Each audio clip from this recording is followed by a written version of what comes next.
Apa kabar? Baik, sehat-sehat. Langsung ke pertanyaan kedua. Tumben Tumben. ke media, Pak Jeffrey. Pasti ada maunya. Gitu ya. Kita juga ada Apa maunya tuh dong. maunya? Iya dong. Kita juga ada maunya. Tumben, tapi benar ya Pak Jeffrey ini jarang muncul di media. Enggak, Pak.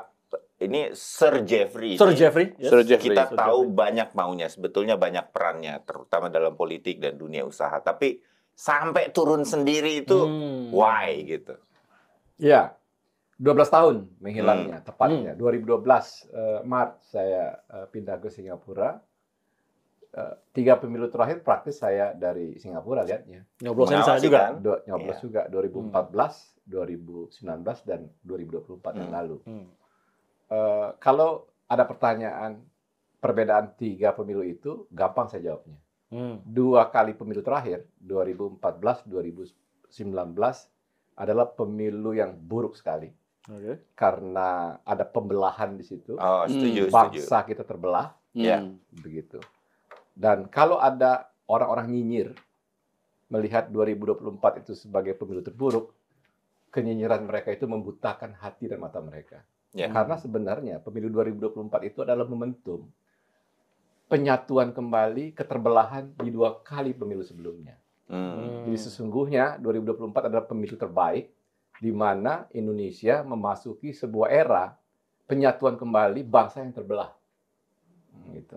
Jadi kalau kita mau lihat optimisme kita ke depan, justru 2024 inilah optimisme itu muncul.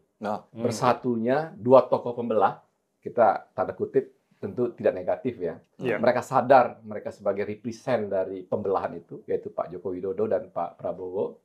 Dan mereka kemudian dengan jiwa yang besar, dengan hati yang luas, mereka kemudian menyatu sejak 2019 yang lalu. Ya, Ketika terutama Pak Prabowo 2019 bersedia ya. menjadi Menteri Pertahanannya Pak Jokowi, dan kita dunia memasuki era yang sangat berat dengan COVID-19, dan kita bisa survive melewatinya karena bersatunya mereka berdua. Dan kalau ada 2 kontestan yang memberikan nilai rendah sekali kepada Pak Prabowo sebagai Menhan, saya rasa kalau debat sampai kemarin. hari ini dia belum juga mencabut penilaian itu, 2 kontestan itu akan terhukum selamanya oleh orang Indonesia. Saya yakini itu akan membuat masa depan politiknya buruk, karena suka nggak suka kepemimpinan Pak Prabowo di Kemenhan itu dan kebaikan yang dilakukan oleh Kemenhan itu ketika membantu situasi kita saat mengalami wabah COVID itu kan pekerjaan yang luar biasa. Pengorbanan nyawa juga ada di situ. Dan ya itu dia tadi. Kenapa saya harus kemudian kembali lagi di perpolitikan Indonesia hari ini? Karena saya ingin memanfaatkan momentum penyatuan ini untuk kemudian mendorong terbentuknya institusi baru, sebuah koalisi partai yang permanen. Orang banyak dan sering mengatakan bahwa multiparti itu buruk. Buruk kalau tidak dikelola dengan baik. Tetapi menjadi sangat baik sekali kalau multiparti itu dikelola dengan baik. Mengapa demikian?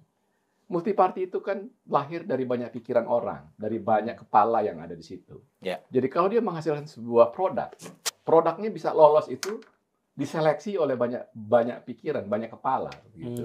Nah, sebuah produk yang lahir dari koalisi yang permanen, koalisi yang kuat, itu akan bisa menjadi tulang punggung yang kuat untuk mengantarkan kepemimpinan Pak Prabowo dan Mas Gibran meneruskan keberlanjutan pembangunan, dan kemudian goal besarnya adalah 2045 kita sukses sebagai bangsa maju. Pak Jeffrey, sorry.